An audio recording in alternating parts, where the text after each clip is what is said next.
herramientas para evaluar la investigación, ¿no? Primero, no tengo ningún conflicto de interés que declarar para dar esta charla. Y bueno, ustedes probablemente ya hayan visto que hay diferentes tipos de estudios, diferentes diseños, probablemente hayan visto más estudios cuantitativos, ¿no? Y estudios de forma individual, ¿no? Pero como hay tanta evidencia, como hay tantos estudios, oh, no es posible que uno pueda leer todo, ¿no? Es imposible. Ni siquiera en un solo tema, ni siquiera si eres un área especializada de cardiología, ¿no? Por lo tanto, hay formas en las cuales uno trata de sintetizar esa evidencia, ¿no? Resumir, y probablemente ya hayan visto algunos de las systematic reviews, ¿no? De las revisiones sistemáticas o meta-análisis, que son cosas diferentes, pero que buscan sintetizar esa evidencia, ¿no? Son síntesis de muchos estudios, ¿no? Y que tienen su propia metodología. Y que luego, después de esta síntesis, hay los resúmenes, ¿no? Los que tratan de no solamente evaluar esa parte de sintetizar los estudios individuales, pero que tratan de brindar recomendaciones, ¿no? Y esas son las guías de práctica clínica, ¿no? Que deberían ser, pues, quien nos oriente un poco en nuestra actuar junto con nuestro juicio, ¿no? Para la atención, para el cuidado de los pacientes que van a tener. Entonces hay varias summaries, ¿no? que existen, ¿no? Las guías de práctica clínica, el up-to-date también trata de sintetizar y dar recomendaciones, ¿no? De ciertos temas que ustedes también conocerán y, y bueno, eso para dar un poco el contexto, ¿no? Otra cosa importante, ¿no? Como hemos dicho, la primera positiva es importante reconocer que los estudios individuales son útiles, pero que como son tantos, necesitamos resumirlos en revisiones sistemáticas y que además, mejor aún si es que se elabora de una forma como guías que brinden recomendaciones. Entonces uno es más fácil seguir, ¿no? Al final, los clínicos, los médicos que se dedican a la parte clínica, asistencial, tienen que tomar decisiones y necesitan la información un poco más directa en qué hacer, qué no hacer, ¿no? La segunda cosa que quisiera mostrarles es algo que también ustedes han probablemente visto previamente, y es que los estudios, hay cierta jerarquía en los estudios, ¿no? Ustedes probablemente hayan visto los estudios observacionales, si estuviésemos en clase presencial les preguntaría cuáles son sus características, pero saben que son los estudios transversales, los caso control, los cohortes. Y también que se pueden hacer estudios de un reporte de un caso, ¿no? Hay un caso raro, un manejo particular, y se reportan casos o series de casos, o casos de 5 a 10 casos que son similares y luego uno lo quiere reportar. Y como ven aquí, los reportes de casos están un poco más abajo, un poco más arriba en la evidencia están los casos y controles, las cohortes más arriba, y por supuesto más arriba de eso los ensayos clínicos controlados, ¿no? Que son bastante caros y que también ustedes lo han revisado en sus clases previas. Pero es importante esta gráfica que no es una pirámide como la que han visto probablemente con una línea horizontal directa, ¿no? Sino más bien es una pirámide que tiene líneas onduladas. Porque antes asumías automáticamente que, por ejemplo, un ensayo clínico era mejor que un estudio observacional. Pero no siempre es así.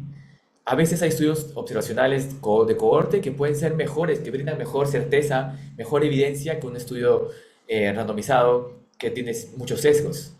Entonces, la primera cosa que también quisiera resaltar es que no se dejen llevar solamente porque si es un ensayo clínico es mejor que un estudio observacional o de cohorte, porque todo depende de que tan bien esté uno que otro. Entonces, o nos olvida, por eso está ondulada esta parte, ¿no? Y evidentemente ya sacamos un poco de la pirámide, porque aquí estamos hablando de estudios individuales, sacamos la pirámide de las revisiones sistemáticas, porque las revisiones sistemáticas son revisiones de otros estudios, de los que están abajo, ¿no? Entonces es un poco injusto ponerlas siempre en directo, entonces en algunos casos sacamos esa cúspide de ahí, ¿no? Igual las revisiones sistemáticas, como han visto, tienen sus propias metodologías, sesgos y todo, ¿no? Pero es importante diferenciar que la calidad no solamente depende automáticamente del diseño. Entonces, ¿qué son guías de práctica clínica, ¿no? Basadas en evidencia? Son recomendaciones, ¿no? Que eso es lo principal, ¿no? Buscan recomendaciones, pero que no ha sido aleatoriamente, ¿no? Sino son sistemáticamente desarrolladas para ayudar a los médicos y también a los pacientes que deberían estar empoderados para poder discutir, hablar con las personas, con sus médicos y para tomar decisiones sobre un aspecto específico, ¿no? Entonces nos ayuda, ¿no? Las guías nos ayudan realmente a los médicos para poder decidir con más seguridad, ¿no? Estar más confiados en lo que estamos haciendo Y como digo, hay tanta información y hoy en día, más aún con la cantidad de información que se genera con la inteligencia artificial, que es importante ver una forma que nos permite sintetizar y sentirnos más seguros a la hora de tomar decisiones. Entonces, en esta clase, lo que vamos a ver es principalmente, quiero que entender un poco cómo se elabora esa guía de práctica clínica, reconocer cómo se utiliza GRADE, ¿no? Este sistema, para evaluar la calidad de la evidencia.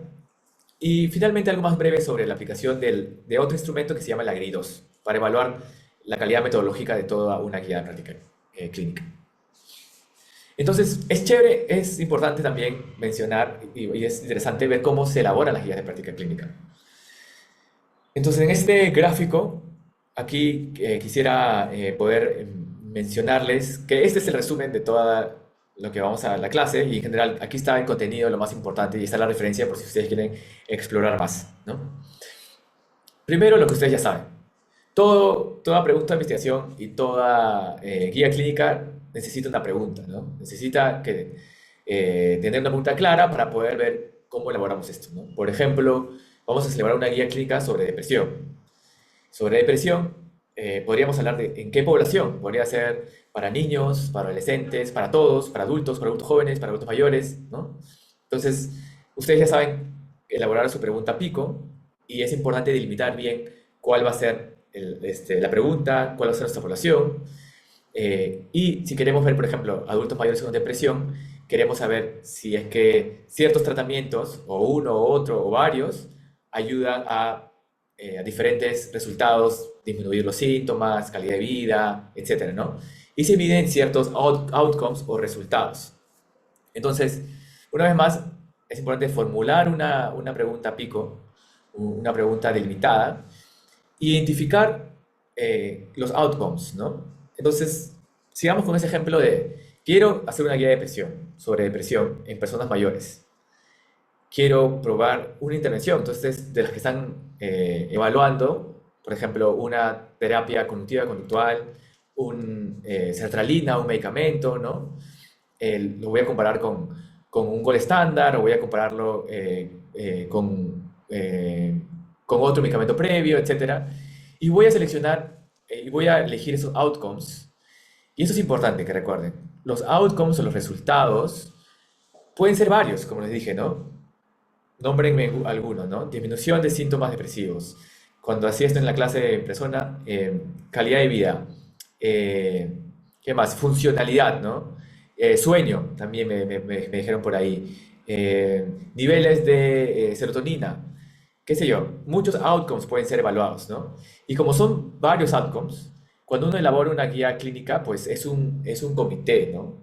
No es una persona, sino son, como ven en el lado verde, está compuesto por metodólogos, por clínicos, por pacientes, ¿no? Y es importante que todos se trabajen, que tengan esa idea, que la guía clínica no solamente es elaborado por el psiquiatra o por dos psiquiatras, es cuando está elaborado de forma adecuada, involucra la opinión, involucra la discusión con no solamente los especialistas, sino los pacientes, las personas con más experiencia en metodología, médicos de atención primaria, ¿no? Porque tiene que ser algo que pueda servirle a todos o a la mayoría, ¿no?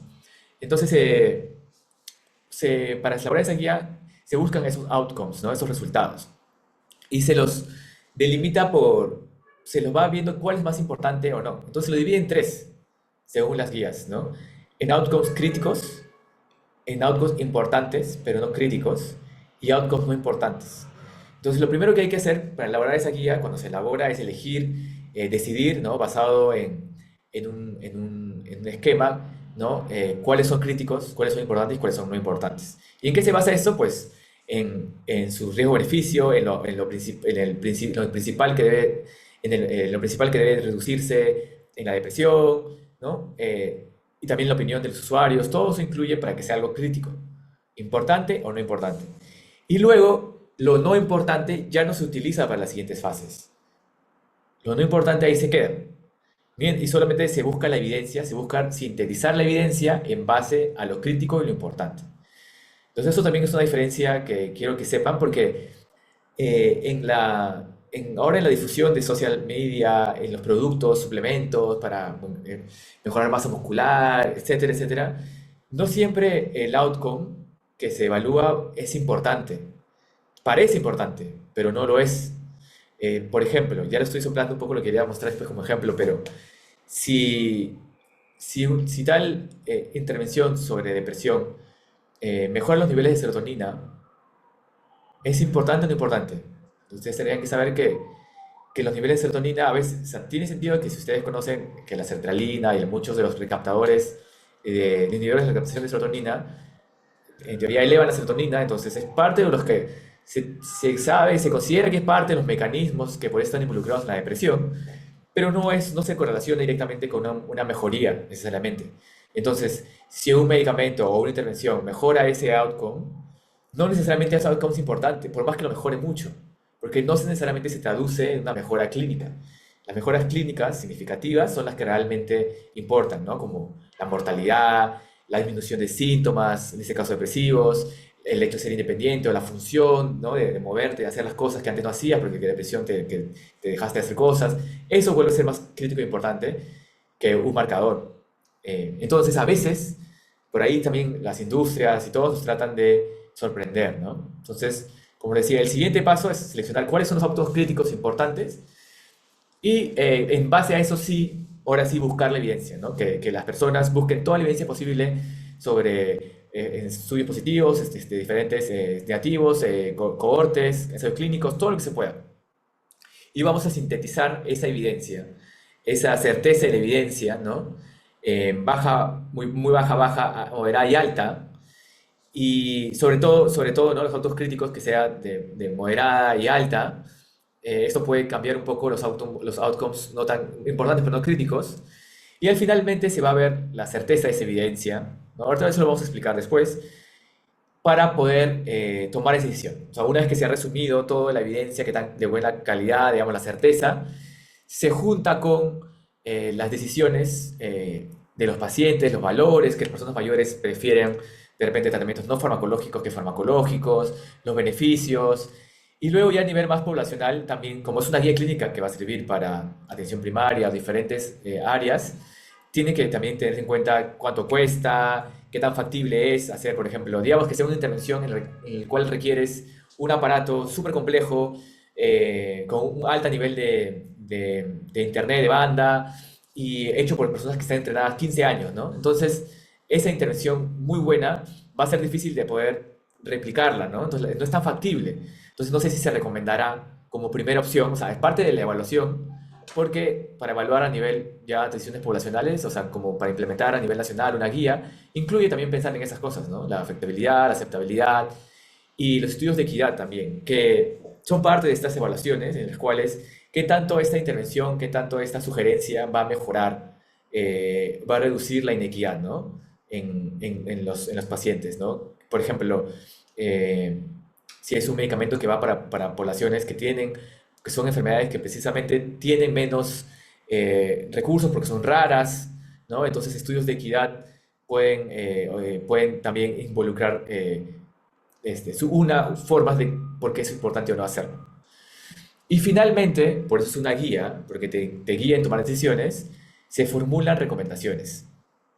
Y eso es lo que finalmente ustedes tienen que saber un poco cómo funciona todo esto y tienen que, obviamente, sus áreas de expertise leer todo a profundidad. Pero por ahora lo importante es que sepan que eso es un proceso que toma tiempo, que consume tiempo también, pero que finalmente lo que se busca para el lector en tu práctica es formular esas recomendaciones, ¿no? Si estás a favor de una cosa, en contra, y si esa recomendación está fuertemente en contra, fuertemente a favor, condicionalmente a favor o condicionalmente en contra. Al final se divide en cuatro, ¿no? Ahora la vamos a ver de nuevo, no se preocupen porque este es primero el bosquejo de todo sobre las guías de práctica clínica y cómo se elaboran los outcomes, la síntesis de la evidencia, cómo involucra todo y finalmente la recomendación, para que sepan, ¿no? Importante una vez más que el comité de la guía clínica no solamente son expertos de un tema o especialistas médicos de un tema, sino involucra a un panel diverso. Es importante porque las personas también saben sobre su enfermedad. No serán especialistas, no han estudiado medicina, pero alguien que vive con diabetes conoce, puede saber para él qué es importante también, qué puede poner, qué es importante para esta persona en su manejo, ¿no? A mí, yo por la diabetes dejé de ver y quiero que la visión sea algo importante en el outcome que se tengan que evaluar de los nuevos medicamentos, ¿no? Todo esto es importante. Entonces, eso era un poco cuando lo hacíamos en persona, para discutir un poco con ustedes, que me digan los outcomes que podrían ser, ¿no? Hemos hablado un poco de esto, ¿no? Como para este ejemplo de adultos con depresión, adultos mayores con depresión en el primer nivel, lo que queremos evaluar es si es que un tratamiento estructurado como psicoterapia versus un manejo sin protocolo, a ver qué tanto mejora estos outcomes, ¿no? Esto ya lo hemos visto. Esto es un poco también lo que les había mencionado, ¿no?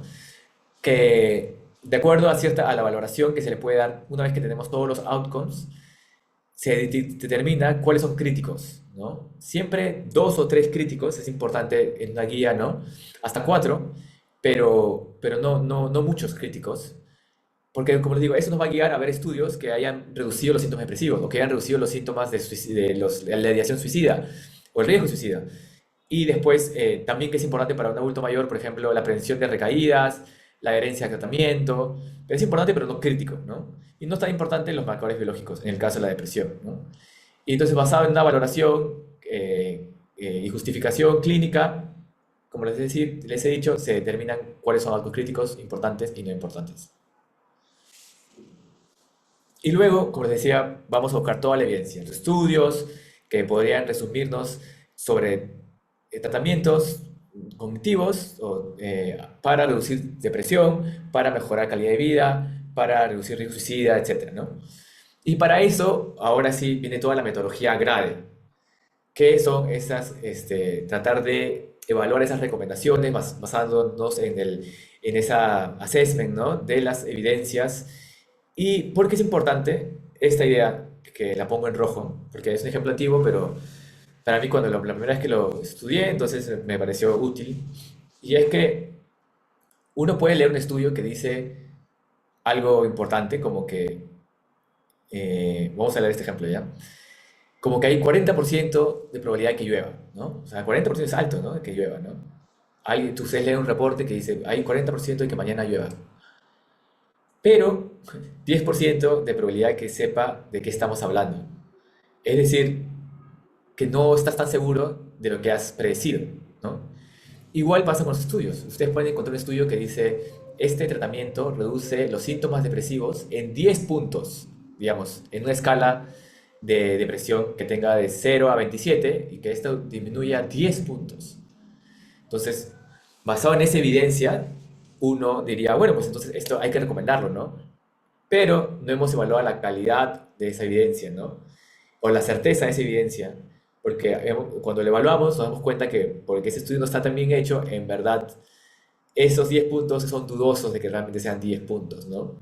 Entonces le baja un poco la seguridad que nos da para ver si le damos ese medicamento o si mañana va a llover. Entonces son dos cosas distintas, el efecto que la probabilidad, que la certeza de esa evidencia, ¿no? Y para evaluar la certeza de la evidencia, que vamos a llegar a este punto naranja, al final vamos a ver si es que esta evidencia es evidencia, o sea, que tiene una certeza alta, moderada, baja y muy baja. Con estrellitas, fácil tiempo. Todos estos gráficos son de este reporte que salió creo que el año pasado de Core Gray, que está en BMJ 2025, o sea, no sé, este año. Y son muy bonitos gráficos si los quieren revisar a profundidad. Cada uno tiene sus segmentos. Pero, entonces, ¿cómo llegamos a saber eso, no? Como ustedes se han dado cuenta, tiene que ver con evaluar la calidad del estudio, ¿no? Entonces, para eso, pues, hay todo un equipo, ¿no? Eso no se hace, como he dicho, de una sola persona. Es todo un equipo, una inversión de tiempo, recursos, para ir determinando esos niveles de evidencia. Y cuando se utiliza una guía clínica, básicamente son dos tipos de estudios que crean el cuerpo de la evidencia, ¿no? Los estudios randomizados, los estudios observacionales, ¿no? Una carta del editor, un reporte de caso no entra para elaborar una guía clínica, ¿no? Y como hemos dicho, empezamos con la assumption, ¿no? Con la assumption de que los estudios clínicos, los estudios randomizados, los ensayos clínicos, tienen alta evidencia. Así comenzamos vemos. Automáticamente vemos uno y lo vamos a poner en nuestro paquetito de alta evidencia, antes de ser evaluado, ¿no? Entonces, ahora vamos a evaluar este ensayo clínico a ver si se mantiene, porque esta es la evaluación inicial, porque es un ensayo clínico, y vamos a elaborar o vamos a ver cada una de estas acápites para ver si se mantiene como alta, ¿no? Si se mantiene después de esta evaluación como alta, se mantiene certeza alta. Pero es probable que muchos comiencen a perder puntos y terminen moderado o bajo, muy bajo. Mientras que en el caso de estudios observacionales, van a comenzar con nivel de evidencia bajo, con nivel de certeza bajo, y van a subir, si es que son buenos, ¿no? De evidencia y pueden subir a ser evidencia alta. Principalmente, ¿cómo van a subir? Van a subir por dos cosas. Aquí lo que está en rosado es cómo puede subir un estudio observacional, ¿no? Una cohorte, por ejemplo, ¿no? Si es que en esa cohorte se evidencia dosis respuesta. Es decir, que si es una cohorte y aquellos que recibieron más terapia cognitiva, por ejemplo, o sea, recibieron una sesión comparado con los que recibieron 5 y comparado con los que recibieron 10 o 15 a mayor terapia, sesiones, terapia psicológica o terapia cognitiva conductual, más reducen los síntomas depresivos. Entonces, si se puede evaluar realmente ese estudio de dosis y respuesta, si se han hecho esos estudios, o si es un estudio de dosis y respuesta, esto te eleva la categoría o te eleva la certeza un poco más, te la mejora de bajo a moderado o a alto. Y también si el efecto es largo, ¿no? Siempre van a encontrar esa parte de efecto y si quiere decir como la magnitud, ¿no? Es la palabra que se usa en inglés, ¿no? Effect size, ¿no? El tamaño del efecto. Y quizás un concepto a veces que los que estamos en investigación pues ya lo tenemos muy fácil, pero yo no es tan intuitivo para mí cuando yo era estudiante, ¿no? Eh, si es un efecto largo, quiere decir que es un mayor efecto, ¿no? O sea, es decir, si tú ves que comparado este nuevo medicamento, comparado con lo que se ha usado actualmente, que baja los síntomas depresivos en 3 puntos o en 5 puntos, y este efecto tiene efecto de 15, es un efecto tan grande que ya no, o sea, te da más seguridad de que es importante, ¿no? Entonces, si se puede mostrar ese estudio que tiene un efecto largo, que tiene un impacto importante, entonces eso también podría subirle su certeza a un poco más alto, ¿no? Entonces, en resumen, un estudio observacional empieza abajo y puede subir con dosis respuesta o con un efecto importante o largo, un large effect o un large effect size, y puede subir a tener una certeza alta, moderada, pero comienza bajo. También puede bajar a muy bajo. ¿Y cómo bajan los estudios? Y principalmente los que comienzan con alto, ¿no? Que son los ensayos randomizados. Pues cosas que ustedes han visto, ¿no? Riesgo de sesgo. Y ahí es donde yo le preguntaría, como lo que han estudiado, díganme sesgos de ensayos clínicos. Sí, ¿no? Piensen ahorita algunos sesgos que pueden ser. Bueno, sí, el tema de si no está, si es ciego o no ciego, por ejemplo, ¿no? Aquí hay toda una metodología, o sea, cada una de estas pequeñas recuadros se evalúan a través de ciertas metodologías, tienen que ver cada uno de los sesgos que puede haber para ir bajándole puntos o subiéndole, bueno, bajándole principalmente a los ensayos, ¿no?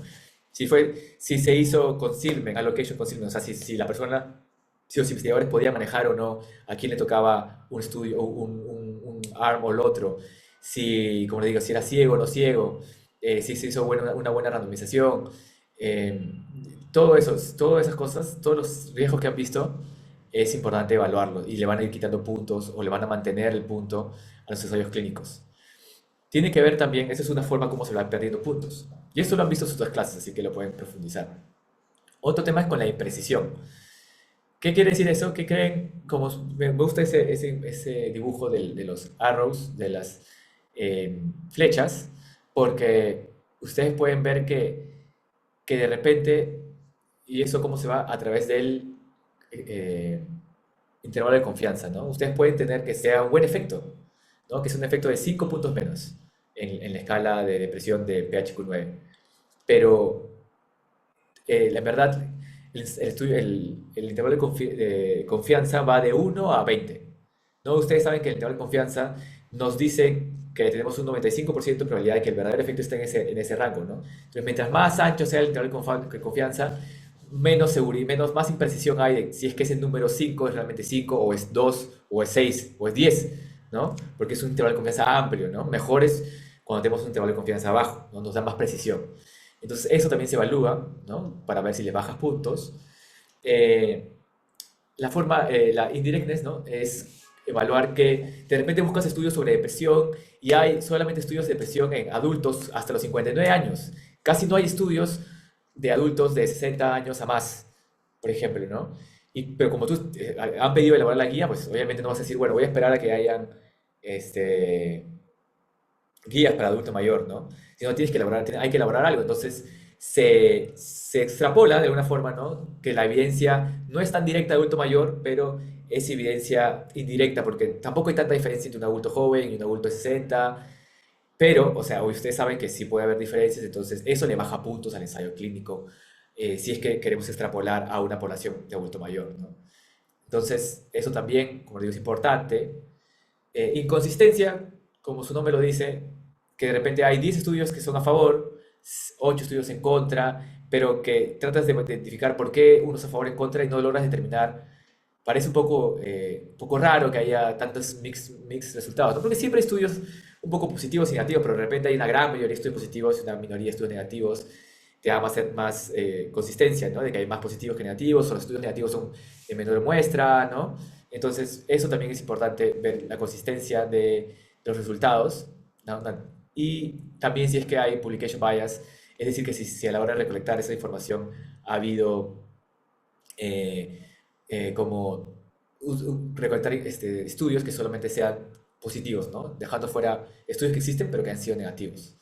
Entonces, todos esos criterios, esos dominios se evalúan para determinar si es que se puede bajar puntos a los ensayos clínicos controlados. Y finalmente, entonces, van a darte esta certeza de evidencia, como les digo.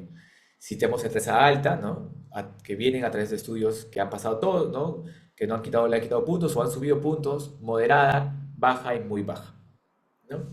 Eso es un poco lo que ya les he dicho, los riesgos de diseño, de ejecución, ¿no?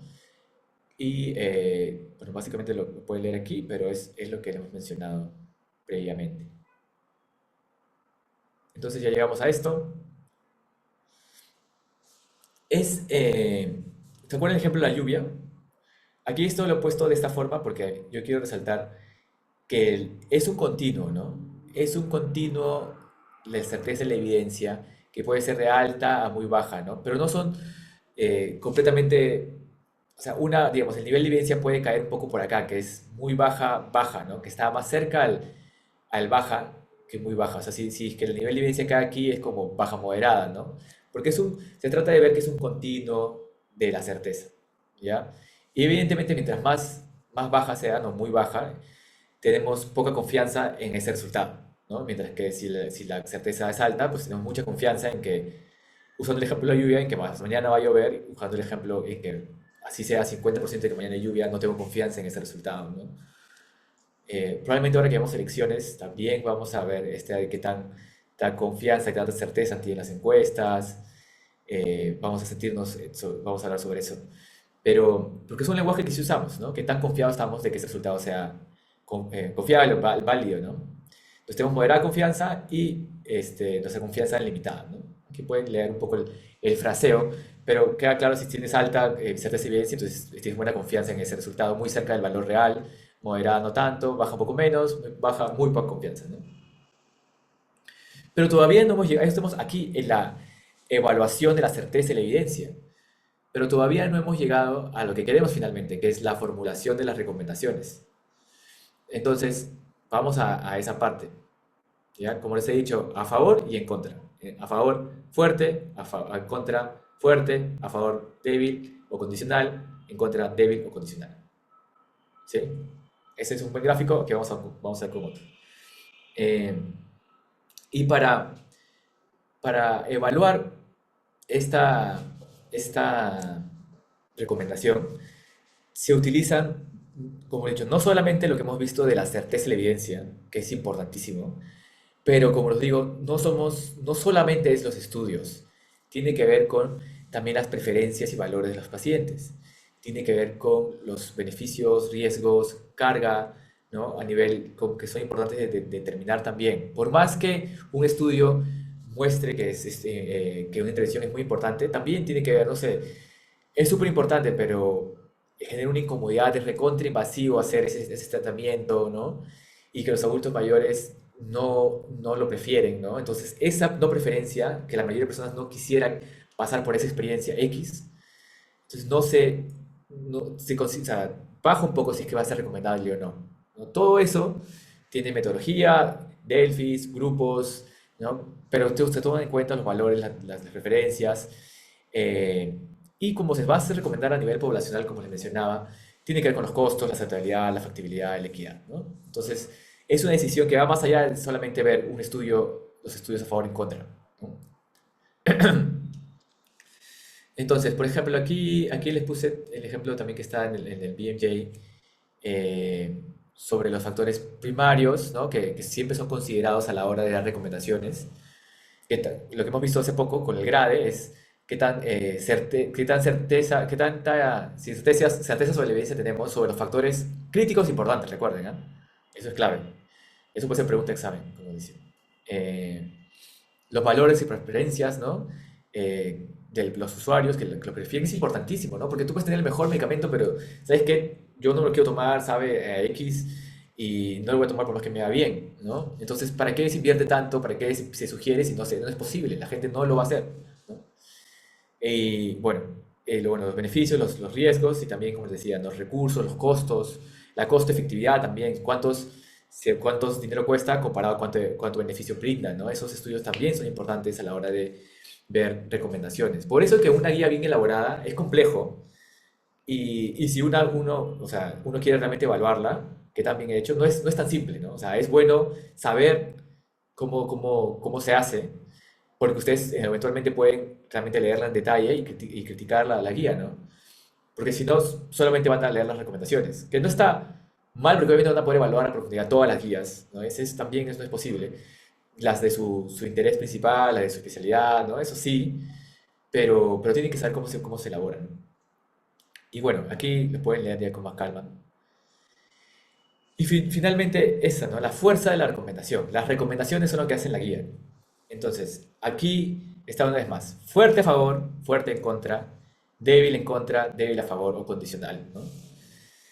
Si ustedes quieren, pueden verlo de una forma. La primera forma es decir, todo lo que es fuerte a favor, lo tienen que hacer.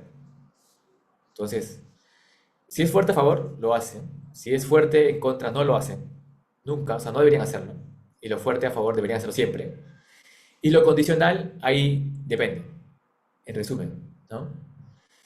¿Cómo se ha conceptualizado un poco esto, ¿no? Entonces, si ustedes realmente lo conceptualizan, es que fuerte a favor quiere decir que casi todos los pacientes informados optarían por recibir esa intervención. O sea, es tan bueno los beneficios, es muy buena los bajos los riesgos, va de acuerdo a las preferencias, entonces la mayoría de personas lo optaría, lo tomaría, ¿no? Y por lo tanto, la recomendación que hacen toda esta guía de juicio de expertos, más todo ese panel, es fuerte a favor. Por lo contrario, si es fuerte en contra, es casi todos los pacientes, si supiesen, entenderían, ¿no? Bien informados, optarían por no usar, porque no hay suficiente efecto, porque es muy riesgoso, porque no hay los valores y todo. Entonces, fuerte en contra. Y lo condicional son, si es a favor, es que muchos optarían, o la mayoría optaría por usar la intervención, aunque no todos.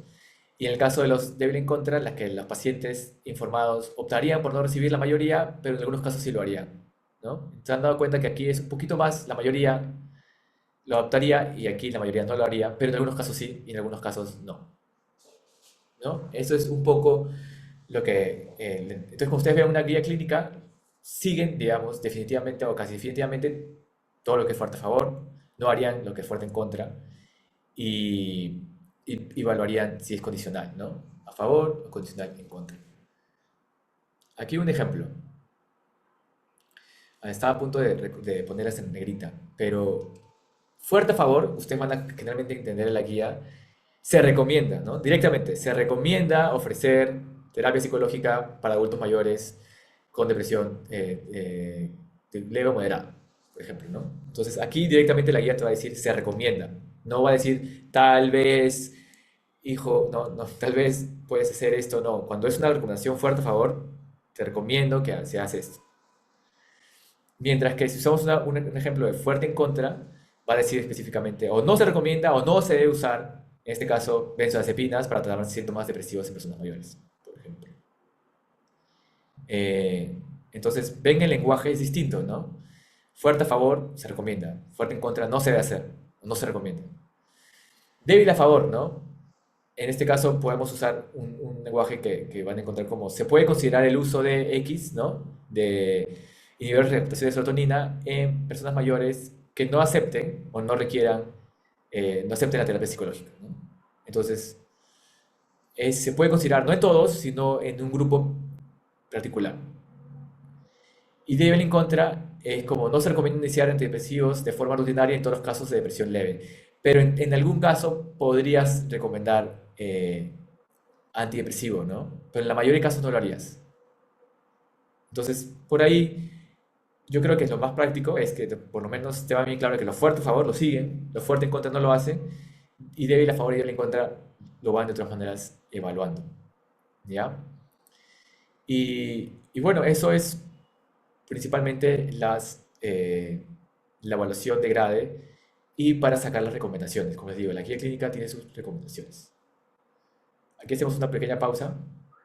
Bueno, entonces seguimos con la siguiente parte de la clase, que es la parte un poco más corta, sobre que para evaluar una guía clínica, o digamos una guía clínica, también hay otras herramientas, entre ellas el AGRI-2, ¿no? De Appraisal of Guidelines for Research and Evaluation, que lo que quiere, lo que ayuda a esta guía es que no solamente la guía involucra la evaluación de la certeza y las recomendaciones, que es lo principal que hemos visto con Agri, sino que también que es importante que sea una guía que sea transparente, ¿no? Que realmente haga un disclosure, haga una declaración sobre los quiénes están involucrados, que sea legible, ¿no? Legible de una forma entendible, ¿no? Que sea estructurada, aplicable, ¿no? Y esas cosas que también son importantes para comunicar. Entonces, eh, para esto sirve el AGRI-2, ¿no? Antes había un AGRI-1, ahora hay un AGRI-2, y que ofrece un marco, como les digo, para evaluar la calidad de las guías, una estrategia metodológica, que en verdad básicamente ahora se usa el AGRI, y sobre todo en la presentación, cómo se reportan las guías.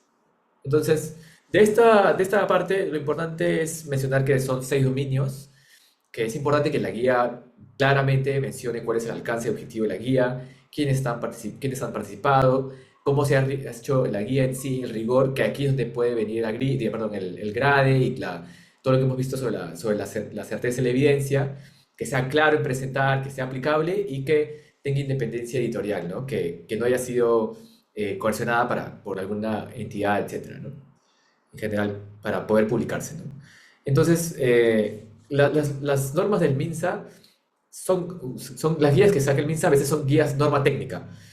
En este caso he tomado esta guía de práctica clínica para diagnóstico y tratamiento de depresión en personas mayores de 18 años, que no es muy antigua, eh, como un modelo de ejemplo, que hoy en día también ha cambiado la estructura de las guías del MINSA, ¿no? Pero esta nos permite tener como ejemplo, porque en teoría deberíamos hablar cada uno de los dominios de la guía. Entonces, el dominio 1, que es importante, alcance objetivo. Básicamente tiene que estar claro cuál es el alcance de la guía, o sea, para quién sirve y cuál es el objetivo de la guía. Entonces, este dominio, como digo, tiene ítems, ¿no? Entonces, la idea es evaluar de un porcentaje, ¿no? Tener si es que tiene o no tiene este acápite, ¿no? Y tener un puntaje, ¿no? En verdad no es importante este puntaje porque al final es un poco engorroso, pero sí es importante que sepan cuáles son los dominios y cuáles son los dominios y al menos tener una idea de los ítems, ¿no? No se tienen que meter memoria, nada de eso. Solamente es que vean que la guía es más allá de solamente la certeza y la evidencia, sino que esté bien claro el objetivo, que está cubierto y a qué población está enfocada, ¿no? Que sí lo menciona esta guía, ¿no? Que enfocado en adultos mayores, en atención primaria, y no solamente cubre tratamiento, sino tamizaje, diagnóstico y tratamiento en personas mayores de 18 años. ¿No? Eh, Aquí debería ser uno, en verdad.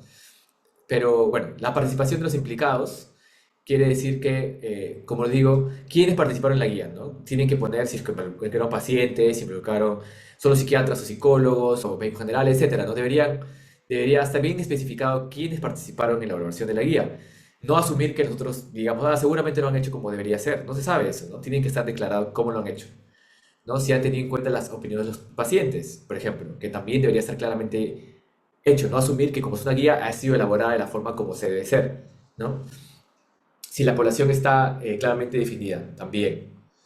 Otra parte ya que es de dominio 3 que es lo del rigor, que ya hemos visto un poco con lo del GRADE, porque si se ha hecho búsqueda sistemática, los criterios para elegir esos estudios, si se han considerado fortalezas y limitaciones, si las recomendaciones estarán claramente descritas, si riesgo-beneficios y para hacer las recomendaciones, ¿no? Todo lo que hemos visto hace poco en la sección anterior, si hay una relación entre el nivel de evidencia y las recomendaciones, si la guía ha sido revisada externamente, ¿no? O sea, por otro comité antes de su publicación, y si se proporciona un procedimiento para actualizar la guía, ¿no? Que es decir, como que cada guía se va a actualizar cada 3 años, cada 5 años, o cuándo es la próxima vez que se va a actualizar. Todo debería estar descrito, declarado en la guía. Eh, Igual con la parte de dominio 4 la claridad de la presentación, ¿no? Como digo, puede ser una guía que esté bien extraída de la mejor evidencia, pero si no está clara, entonces, ¿de qué sirve, no? Si son recomendaciones específicas, si se presentan diferentes opciones de manejo, si son fáciles de identificar, ¿no? Clave la claridad. Igual con la aplicabilidad, ¿no? Si se describen cuáles son las dificultades para aplicar en la práctica, o cómo aplicarlo mejor, algunos consejos para su aplicación, si hay alguna implicancia económica, todo eso debería estar también en la guía. Y que si la guía está, o sea, es normal que a veces alguien pueda financiar las guías, sobre todo si es entidad pública, ¿no? Es decir, de dónde viene ese financiamiento, si hay un conflicto de interés, si hay dinero de la farma, etcétera, ¿no? Porque obviamente hay conflictos de interés que deben declararse y si es que tiene un rol el financiador en la publicación o no de ciertas recomendaciones. Todo eso al final es transparencia, que mejora la credibilidad, la confianza de las personas en nuestras guías, en nuestra práctica clínica, ¿no? Es importantísimo. Todos tenemos conflictos de interés que debemos declarar cuando están presentes, ¿no? De hecho, lo primero que dije al comenzar la clase fue que no tengo ningún conflicto para dar esta clase, ¿no? Porque es importante siempre estar pendientes de nuestros conflictos. Finalmente, hay unas preguntas globales de la GRI que te preguntan cómo calificas usted sobre la guía práctica clínica, igual del 1 al 7, y después qué tanto recomendarías esta guía, ¿no? En general, como lo digo, en la GRI es importante cómo se reporta, que estén todas las cosas incluidas, ¿no? Finalmente, darles recursos que ustedes pueden ver, evaluar de dónde buscar guías clínicas. Una página que se llama Jing, ¿no? Que son guías internacionales, una red donde están guías de muchas cosas de todo el mundo. Están las famosas guías NICE, que son guías del Reino Unido. Y aquí también GIETSI Salud tiene cada vez más guías que se elaboran de mejor calidad. Que ustedes también pueden evaluar esas guías, ¿no? En GIETSI en Salud. Entonces esas son algunas de las opciones que ustedes pueden ver para poder revisar guías y comparar y usar un poco lo que hemos conversado hoy día. Igual, como digo, toda la metodología grande ahí son equipos, son personas, muchas personas, metodólogos, médicos que trabajan en esos equipos para revisar, porque ya se imaginarán que no es fácil sintetizar toda la evidencia y luego escribir las recomendaciones y luego discutir con los pacientes. Es un proceso largo, ¿no? No es una cosa que se haga en una semana. Bueno, ¿qué me lleva a esta clase? Que les decía que las guías de práctica clínica son procesos sistemáticos, ¿no? Que es importante que los equipos son multidisciplinarios y deben considerarse incluso los pacientes, es decir, los usuarios finales de esto, ¿no? Que GRADE sirve para clasificar la evidencia como, la certeza de la evidencia como alta, moderada, baja, muy baja, y también las fuerzas de recomendación, ¿no? Si es una recomendación fuerte o a favor o en contra, y si esa recomendación es fuerte o débil, ¿no? En ambas. Y finalmente, como Agri ayuda a evaluar también la calidad de la guía porque incluye otros dominios, que incluye cómo se reporta, la aplicabilidad, el rigor, etcétera, ¿no? Que sea útil, transparente y confiable. Como digo, yo puedo hacer discutir sobre la certeza, pero yo tengo un conflicto de repente porque trabajo para un lugar que me conviene que tal recomendación sea aplicada y debo declarar mi conflicto, ¿no? Entonces, todo eso es importante para la hora de evaluar una guía clínica.